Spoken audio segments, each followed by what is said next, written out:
कहो करे जा इजा का करता रू। अरे मुत पिए ना ओए होए आनर बारे का लौकत नहीं खे पेंचर बनवा तनी। तोरा के देख के तक केहू अनरिया जाई। रे मुआ ना बड़ा बढ़ चढ़ के बोलता रे घरवा चढ़ तो टंगरी चिरवा देता नी। गुस्सा में तोरी जान मारता रू। रे महावीरवा का लइका घबड़ो मत पेंचरवा बना लेवे दे तोर गाड़ फरवा देता नी। अच्छा जान पेंचर बनवा के आओ हम चल तनी लव यू। रे मुआ ना लाइन मारत रहे चल आवते बानी चलते। सारे महावीरो दोगला रहे ओकर लइको दोगला निकलल बा लागत सबक सिखावे के पड़ी। ए फेकुचा साइकिलिया जल्दी बनाव अब देखो का होता ओकरा साथे।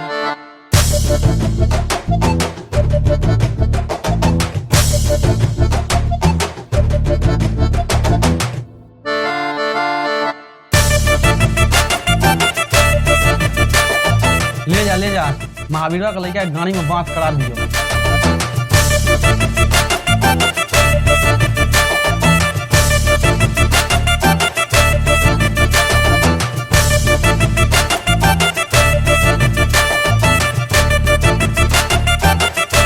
अरे हमार रानी बिटिया आ गईलू काहे मुंह फुलौला बाड़ू। महावीरवा का लइका बोल बोल मारत रहल चलो के गाड़ फाड़ दो। ई बात तो चल चलल जाओ।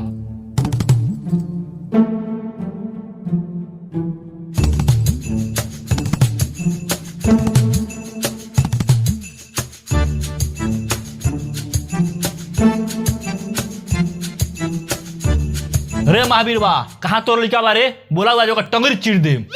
ए गाड़ के तन कुछ बतेबे तब न बोलाए मोके का पिल्ला नहीं चिल्लाते रे। तोर लइका मार लगनी के लाइन मारता बोलाऊ कहाँ बा कहाँ लुकाइल बा निकाल बाहर। स्कूल से भी आइबे ना कही मुत पिए ना तबे आउए तू कहता अइबे ना कहिल। रे का करी आओ तेरे एक तोरू समझा दे अपना लेना तो ठीक ना होई। ए मुत पिएनु लाइन मार। अरे छोड़ दे रे अरे छोड़ दे रे छोड़ दे। अरे मार तो रे हरामी के हरामी के लइका हरामी होला। भाग जो घर में हम देखत नहीं हमरा रहते हमार लइका पिटा जाई तो धिक्कार बा हमरा पे। काहे भगा दिले रे महावीर बा। बाप के सामने बेटा पिटा जाई आ हम देखत रही अभी हम जियता नहीं। ए तो गलती लइका करी तो पिटाई के तू का करते रे मार सारे के लइका का पोछ लेता।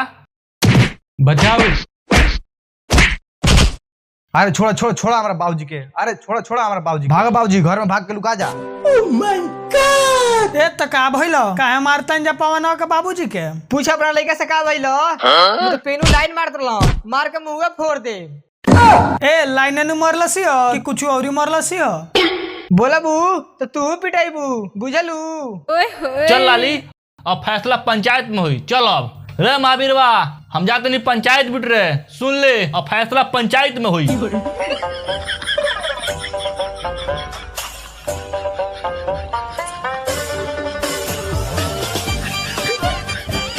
तनी सा गांव में का चल गई नहीं हो तोनी के दोनों बाप बेटा गाड़े मारा ला हसन अब पंचायत में प्रधान जी मरिहन बुझाइल।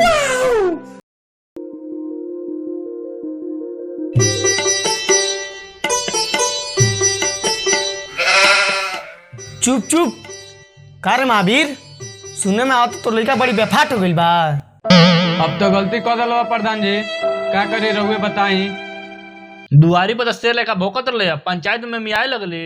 ए तो कौन छोड़ देले बाप बेटा के पीट के तो सरदा पूरा कर लेले ऊपर से पंचायत बिटोर देले। बस कर तू का कम बाड़ू तारा चलते गांव भर पिटाई रही भुला गईलू। अब प्रधान जी आपन कल थोड़े मन पड़ी अब वह धंधा लइका उठौला बा। कौनो सबूत बा हमरा लइका रहल हो। हाँ हम साबुत बानी तोरा लइका रहल।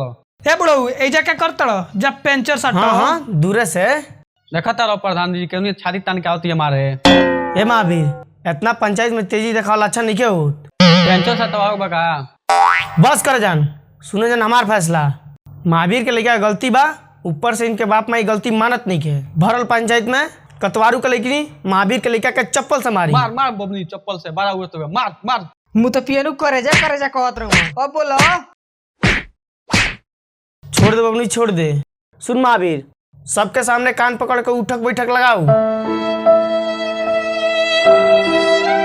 आज के बाद हमार लड़का गलती ना करी गलती करी तो ओकर गांड में बास कर दे।